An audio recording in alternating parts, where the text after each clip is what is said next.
Welcome back to the Breaker Bros, and today we're instant reaction to the Bengals 37-27 victory over the Titans, and it was an ugly one. I felt like it, even though they kind of Yeah, dominated. it's for sure ugly. Just so many penalties. Yeah, the rest had themselves a game, man. Leading yardage gainer, right? There's like last time I was paying attention, it was like 223 yards of penalties. So that's a pretty good game. Might be the game MVP, really.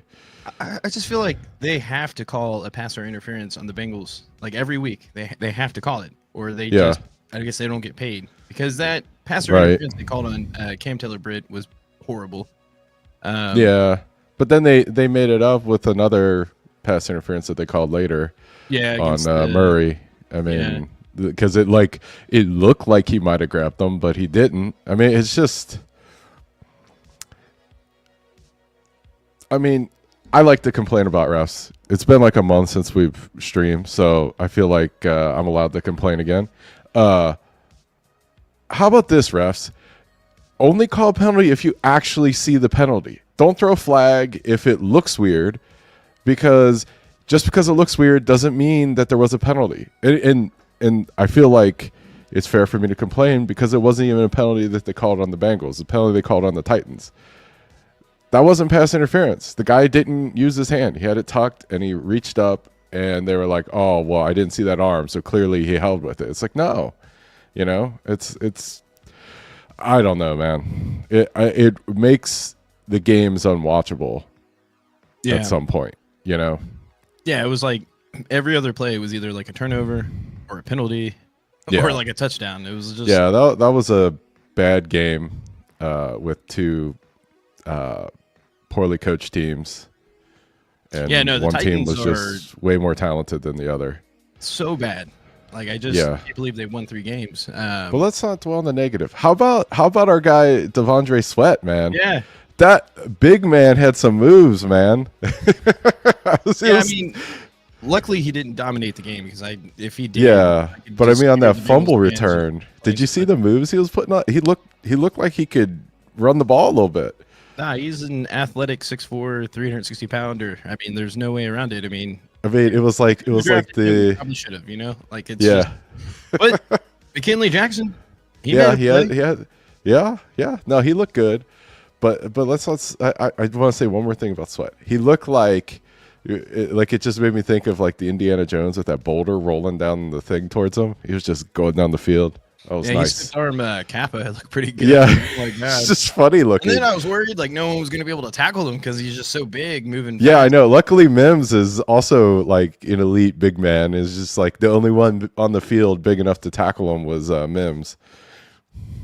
Yeah, I mean, the way the defense played this week is like the formula that they're going to have to continue if somehow they can continue to win and make it into the playoffs. 1 million turnovers? Yeah, turnovers. That's it. I mean, they got to generate turnovers, and that's the way. And then luckily, I mean, it looked like the offense wasn't playing that great starting off. Burrow had that bad pick early on. Not sure what he was looking at on that one. It was just looked like a bad pass. But then after that, it seemed like they got everything back together. The defense, I think, had that turnover. It just seemed like we would throw a pick and then they would throw a pick, and then if we fumbled, they would fumble. So just a weird, ugly, dominated game by the Bengals. But I mean, this is the way they're going to have to play. I mean, also kind of alarming. It's like one of those games where we should have dominated and probably should have won by more. Yeah, but they dominated. I mean, like it was just an ugly game. But I mean, you have that touchdown that. You know, you fumble out of the back of the end zone. That's another 7 points. Yeah, it was pretty much a butt kicking, even though it was sloppy. Lots of turnovers. I mean, the only reason why it was kind of close early was just that the offense was playing ugly too, and then they got their stuff together, and then you could just see the Bengals start to pull away, and then like you said, had they not fumbled it out of the back of the end zone, it went up. I think it would have been 24 points at that point because I think they had that 17-point lead. Yeah, because it was weird because at one point it felt like the Titans had the ball for like 10 minutes because they were driving a little bit and then they got that fumble and they ran it back or returned it a little bit and then they went out of the back of the end zone. They got the ball back, started to drive again, and then we got another interception that stopped the drive. So, shout out to the defense. It seemed like they starting to step up a little bit more. Yeah, Geno Stone played. I mean, that's 2 games in a row with an interception. I mean, that's that pick 6 was all him too. Like he read it beautifully, and I guess that was kind of what we were expecting him to do a little bit more early in the year. But I mean, the way he's playing now, I can see why they picked him up, right? Yeah, I mean, that's what they thought he was going to be. Right, yeah, because they expected a guy that would be a ball hawk. So it's good to see that happening a little bit. Yeah, I think he almost had 2 interceptions too. There's one where I think the receiver barely got his hand on it to push it up a little bit, but he could have had 2 interceptions. But I guess that might be partly because it's Brian Callahan. I'm sure there's a lot of similarities in the offense. So both ways too, I guess, if you look at it that way. Yeah, I mean, it's bad quarterback play, I think, a lot. But that's okay. I mean, I don't want to take anything away from it because it was good for the turnovers. So if the defense can turn the ball over a little bit, then it makes up for the fact that they give up so many yards. So, I mean, really, the defense just needs to figure out ways to get off the field. And if they can do that, then, I mean, because you're talking about, like, you really just need them to hold serve a little bit. And then if the Bengals could just get to, like, 2, like a possession or 2 lead, then you feel good about it. It's like this, just every time the offense scores, the other team scores. It's impossible to win those games. Mm-hmm. Yeah, because there's early on, it just felt like one of those games again where the defense just couldn't tell what they were going to do, and then they turned it around quickly, caused a lot of turnovers. I think they had, was it 2 fumbles or just 1? No, there's 2, right? I know 2. Burrow had the fumble. But I'm talking about the defense. I know they had 3 interceptions. I know, they had 2 fumbles. Let's see. I have the box score. Running back fumble off that McKinley Jackson one, and then Hendrickson got that tackle back. Yeah, they have Pollard had a fumble, Levis had a fumble. Yeah, and then that was it. Just 2 fumbles. Okay, so they generated 5 total turnovers, which is incredible by any stretch. So. Yeah, I mean, you win those games, right? I'm looking up the interceptions. No, 6 turnovers. 3 interceptions by Levis, 1 interception by Rudolph. Oh yeah, that's a fumble by Levis and a fumble by Pollard. So that's 6 turnovers. Yeah, they said it was like the most turnovers in a game overall. Yeah, that's right. Because Cam Taylor-Britt, Hilton, Newton, and then safety Stone all had interceptions. That's right. Because Newton got the interception off of what's his face, Rudolph. Mm-hmm. Yeah, they don't show fumbles lost for quarterbacks, do they? They should, even though I don't think that was a fumble. Like when I watched that, I was like, his arm was clearly down. I don't know how they could call that a fumble. They can't call that back. They can't take that away from him. Devondre Sweat. I mean, yeah, man, that was good. Pretty sweet play, whether it was called back or not. It still happened, but yeah, but it makes it better if it counts, right? But yeah, I mean, that was at that point of the game where I'm like, damn, it's just like the Bengals can't pull away, and then eventually the turnovers kept on coming. So yeah, it's just a weird game, just ugly overall. I think for me, it was just all the penalties that they were calling. It was almost to the point where, like, even though we were, I guess, in control most of the time, it was such a bad game to watch because like the penalties always just like take away from the game, and I almost feel like they get too comfortable calling penalties nowadays. It's just like, yeah, it just takes away from the game. Like, yeah, it's constantly hard to watch. stopping, and it's hard to watch games like that. I mean, but then again, maybe they assign their worst crews. I mean, it's hard to say, right? Because it's like on one hand, the game, was hard to watch, but on the other hand, like if you're a team and the other team's like holding your receivers, then you want them to call the penalty, So I don't know. I don't know what the answer is to all that, but except maybe stop putting them on TV. Yeah, I mean, Yeah, I mean, obviously they're going to have to call penalties that are really penalties, but when they get a little bit ticky-tack, which I think a lot of them were, it was just... Yeah, I don't know. It's hard to say because there were some plays where, like the one Burrow interception, I felt like Jamar Chase was being held by Wouzier. So it's where was that one, a little bit. Right? Yeah. I mean, it's I don't know. I mean, I think the NFL rules are a little need to be revised a little bit so that they call all the things that are actually penalties, but there are less penalties overall. That might fix it. Again, stop putting the refs on TV when they call a penalty. I think that'll help a little bit, but who knows? Yeah. Well, I guess the main thing is that they won, and then I saw that the Miami lost. So Miami only needs to lose one more time. Bengals still have to win out. And then the Colts and Broncos, one of them should lose unless somehow they tie. That would probably be the worst possible outcome if the Colts and Broncos tie. Oh, they're playing each other today? Yeah. Because the Broncos need to lose 3 times while the Bengals win out. So and really, you want the Broncos to lose today. I don't know. Some people want the Colts to win for some reason. Well, isn't that the same thing? Wait, you said the Broncos are going to lose or win? Yeah, you want the Broncos to lose, right?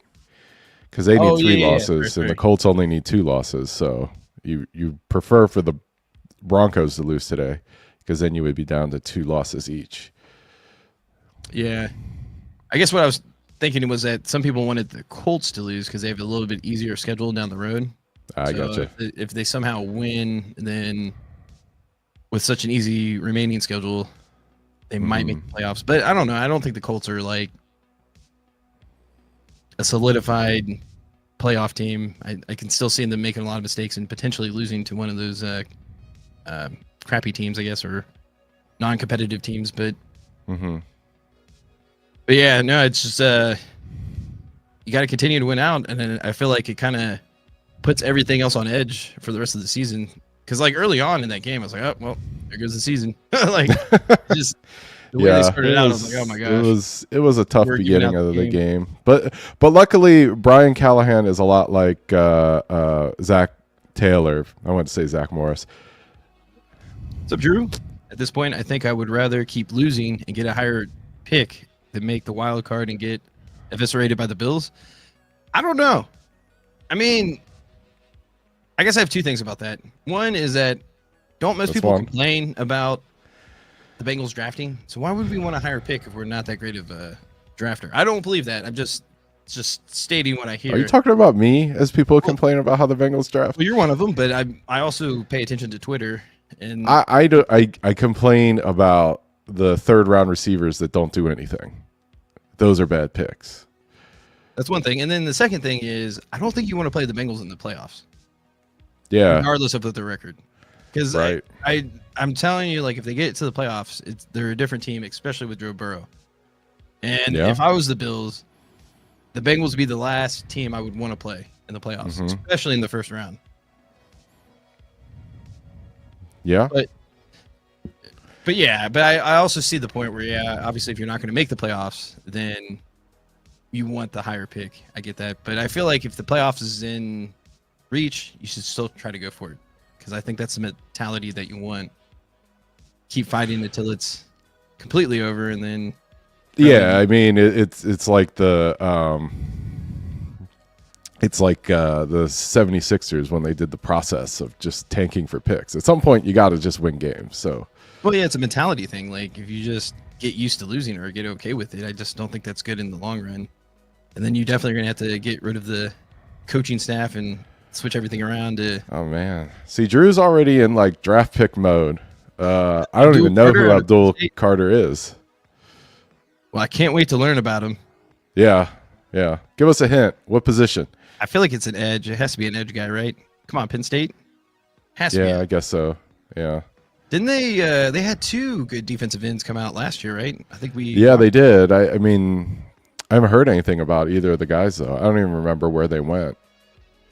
We should do incredible edge rusher. Edge rusher. Yep. Yeah, you got it. We should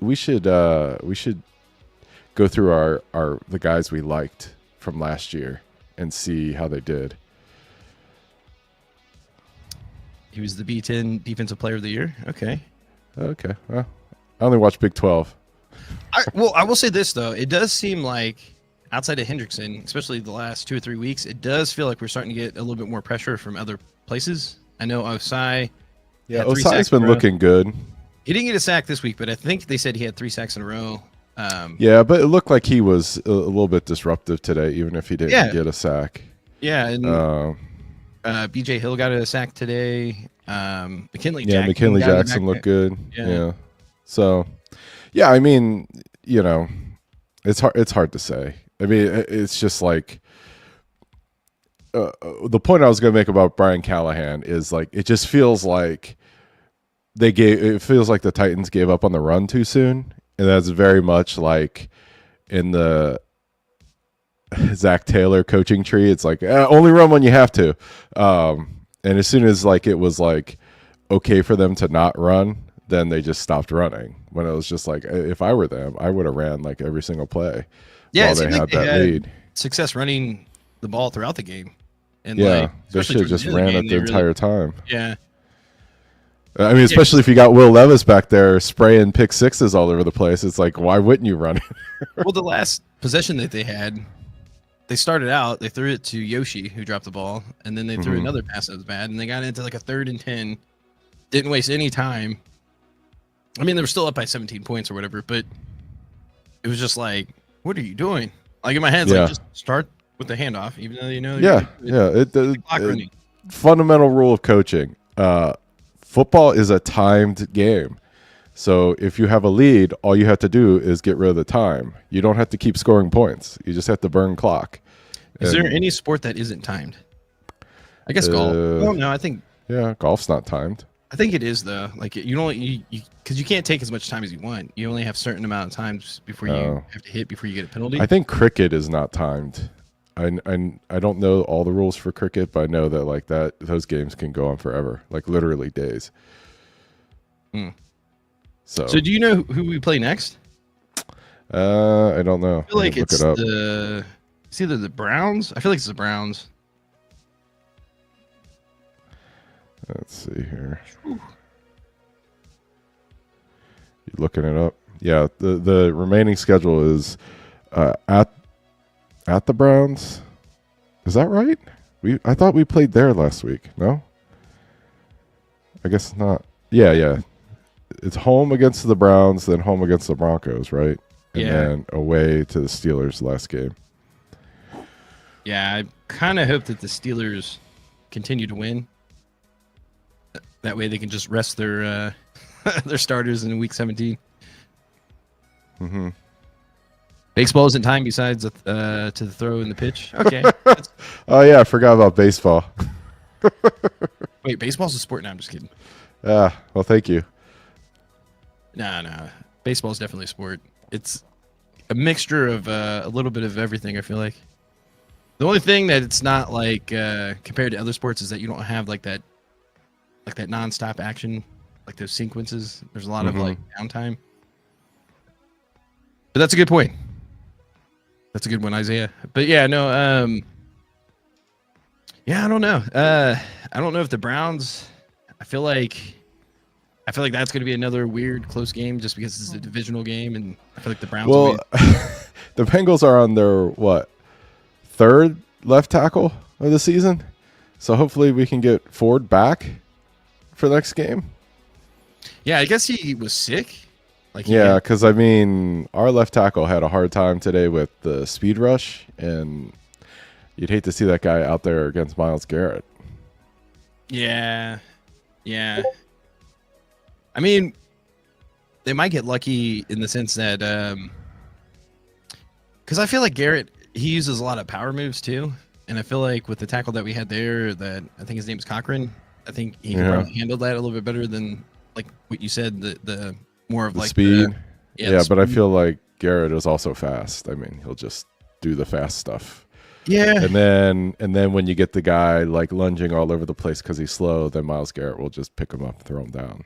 And well, I feel like maybe Orlando Brown Jr. might be back by then. Okay. I mean, but overall, I thought they did pretty good considering that they have a few. Well, I guess at least one backup playing. I guess I'm not sure if Volson is still considered a starter because I feel like. Well, I think if all things like if everyone was actually healthy, then I think Ford is at guard, right? And then Brown would be left tackle. Is that true? I didn't know. Well, it happened once, and then I think Brown got re-injured. Oh, okay. And then they put Ford back at left tackle. Yeah. Yeah, that'd be amazing. Yeah, but being down to our third string left tackle, I thought he held up pretty good. And I'm pretty sure he had a pretty good pancake too at one point. Yeah, he looked like he was like had a lot of power, but I mean, like maybe he can play. I don't know. He's definitely got the size for it, but I don't know if he's quick enough to play. Yeah, I think he's definitely going to be the future swing tackle. Like, because if he's the guy backing up both left and right tackle, then yeah. But where'd he come from? He was just he was a college free agent. Okay. So where did he go to school? I'm not sure. Okay, we'll have to do a deep dive. But I mean, like he fits the mold. I think what they're looking for their tackles now is that they want those bookends, like the 6'7" guys, 6'6", 350 plus players. Yeah. Which I don't think Ford is though. I think Ford may be a little bit smaller than that. Yeah. He's not a very big guy. Yeah, I'm interested to see what they do in the offseason as far as free agency. For an NFL offensive lineman, I'm sure walking down the street, he'd look like a giant. But I mean, in the world of NFL left tackles, he's not a very big guy. For sure. Because if you look at Orlando Brown and Mims, I think that's like the direction that they're going to go with going forward. Yeah. I mean, I wouldn't mind this. I wouldn't mind them drafting another offensive lineman in the first round next year. Yeah, I mean, I don't see where they're not going to draft an offensive lineman or a defensive lineman. Like, I feel like they kind of have to.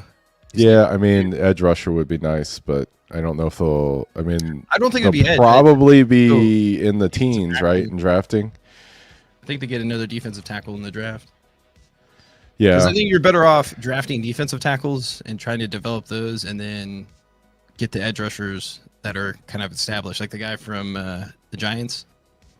I think Aziz or whatever his name is. Okay. Or however it works out, but I can definitely see them going for offensive and defensive linemen. Because, man, if they could just get an above average guard, I think that would go a long ways with what they have right now. Yeah. Which I think is very plausible, especially if they go through free agency. Yeah, I mean, really the answer for the team is to build the offensive line. They need a lot of depth because I just feel like if you throw the ball that as much as they do, you're going to have a lot of injuries on the offensive line. So you need to have depth. And then, I mean, just figure it out on defense. They don't have to be good. They just have to be passable. And even like this year, I thought they had pretty good depth. Yeah, they used it all though. Yeah, I mean, they had to use it early because. I mean, they're still using it, right? I think the third week. Yeah. Because imagine, like, say Mims came in at tackle, and then we just put Brown at guard. I would have loved to see him at guard. That was the dream that I was hoping for. In the offseason. I think he would have done really good at left guard. Yeah, if we had Trent Brown and Orlando Brown on one side of the field, like he's just so big that 700 plus pounds of dudes just in the way. Yeah. But plus, if you're quick enough to play tackle, I mean, you probably, I mean, with that size, he'd probably be like a mauler at guard. Well, that's the thing. I think that was the problem, was that I don't think he was ever that quick to begin with. And I think he's definitely at the age where he probably lost a step a little bit. But he's still a tank. Like, he's so huge that you put him at guard. Just getting around him would take a little bit of effort, So, yeah. I thought that would have been interesting, but unfortunately he got hurt way early into the season, which sucks. And not only did he got hurt for the rest of the season, so there's no opportunity for him to come back, which sucks. No. But I think they will do something to improve the offensive line for sure.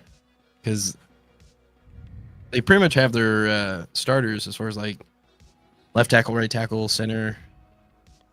I think at this point they probably do bring back Kappa. Mm-hmm. But I can see where they could probably cut Kappa and then bring in someone better for that money. Mm-hmm. All right. Well, anything else? No.